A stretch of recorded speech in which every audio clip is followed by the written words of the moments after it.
வணக்கம் உடன்பிறப்புகளே.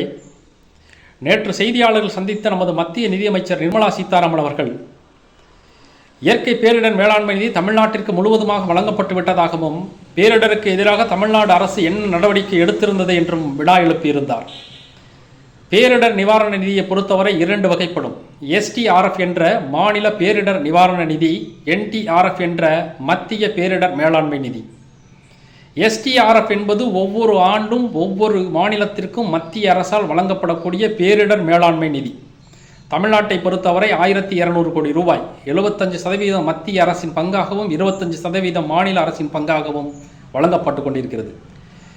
பேரிடர் மிகவும் கடுமையாக இருக்கும் பட்சத்தில் எஸ்டிஆர்எஃப் நிதி பற்றாக்குறையாக இருக்கும் பட்சத்தில் பேரிடரை தேசிய பேரிடராக அறிவித்து என்டிஆர்எஃப்பிலிருந்து நிதி விடுவிக்கப்பட வேண்டும் என்பது நியதி.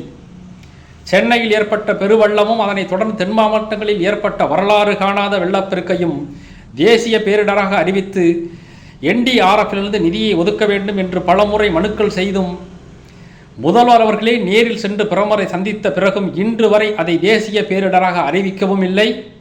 தேசிய பேரிடர் நிதியிலிருந்து எந்த தொகையும் விடுவிக்கவும் இல்லை. அவர்கள் நேற்று விடுவித்ததாக சொன்னது நமக்கு வழங்க வேண்டிய எஸ்டிஆர்எஃப் ஃபண்டின் 450 கோடி ரூபாய் மட்டுமே.